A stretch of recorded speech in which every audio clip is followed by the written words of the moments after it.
Does talking about trauma delay your manifestations? Listen, I have a biased opinion on this, and so if it's not for you, just feel free to throw it out. I really want my platform to be a safe space and a trauma-informed manifestation outlet. I'm a PA, so I've done study in psychiatry, and I also have PTSD, so I've lived through trauma as well. Because of my medical background, I'm biased, and I believe in medicine and science and scientific advances. It's ways that we are able to peel back the layers of the onion and learn more about what we are and why we're here and what we're capable of. So if you've been practicing manifestation and it's been feeling really awful to you, or if you've been practicing manifestation, but you still are seeing your therapist about your mental health conditions, let's talk about some of this so that you can get your manifestations in the easiest route possible. So first off, if you have been diagnosed with PTSD or some other trauma-related mental health condition, I hate that for you. I hate it for me too. Secondly, manifestation practice should not be a replacement for therapy if you need therapy. Get help, and that will make your manifestation practice much, much easier. Here's some things that we know about trauma. First, trauma changes the chemistry in your brain and it alters the function of certain parts of your brain compared to what your brain was functioning at before the trauma. So if you feel different, aside from the normal PTSD aware symptoms, then that's probably because some things have literally changed in your brain chemistry and you're just navigating through those and getting a better sense of how to exist in the world now.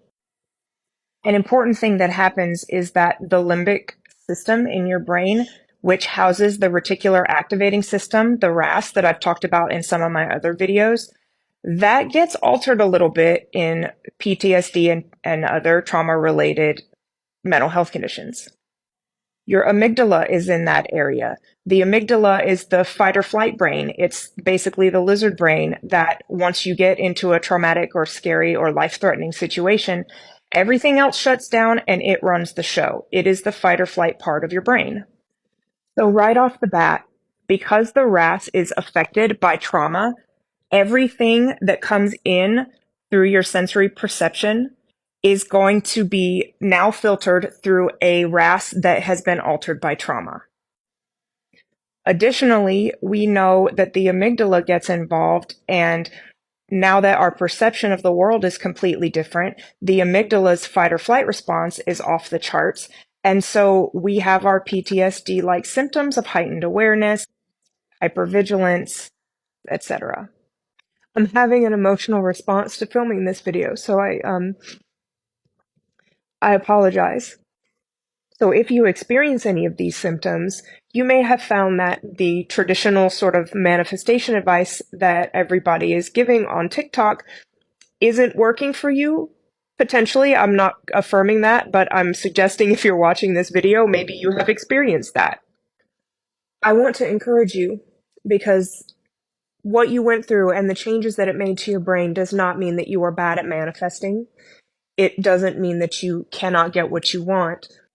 You may find you want to take an alternative approach that someone who has not experienced trauma may not have to do. However, we do know that neurons that fire together wire together. So if you're going to talk about your trauma and you want to manifest something and your trauma is getting in the way of having that thing, perhaps, then talking about your trauma in certain ways may be reinforcing identities that are not helpful for getting your manifestation. Talking about trauma in an empowering way is a different story altogether because it's reinforcing a neural pathway whereby you are a survivor, you are a badass, you are an overcomer, and that is never a bad self-identity to reinforce. I would say the approach to discussing your trauma is important, not necessarily the act of discussing the trauma. If discussing your trauma triggers your amygdala and sets off your PTSD symptoms, then I would suggest talking to a medical provider if you haven't yet and getting into some sort of trauma therapy. There are modalities of therapy that are specifically geared towards the trauma-altered brain that talk therapy is not going to be successful at helping. But remember, when we're manifesting, we are always looking inward to determine if our self-identity is in line with what we're trying to manifest. So if discussing your trauma has nothing to do with the thing that you're trying to manifest, and it doesn't interfere with the self-identity that's needed to have that thing, then you will manifest with no problems. If discussing your trauma reinforces a self-identity that is attached to the manifestation that you're trying to bring in, if it conflicts with the self-identity, then you will probably have a hard time manifesting unless you address the trauma in some sort of treatment modality. And I'd just like to add one more thing. One really prevalent symptom in PTSD and trauma-related mental health conditions is avoidance. And if you have not yet dealt with your trauma, you may be trying to avoid your trauma by using manifestation techniques. And as a person who has done this, I don't recommend it. I recommend getting a treatment modality and then getting your manifestation game on track once you're in treatment. Trying to avoid dealing with your trauma by manifesting it away, by revising it, by just repeating affirmations of the new story may make your PTSD worse.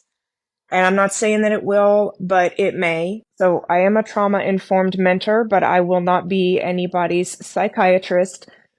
However, I'm available if you want a trauma-informed guide through your manifestation practices. I've got a link in the comments below where you can find my package offerings. I intend this helps. Love ya.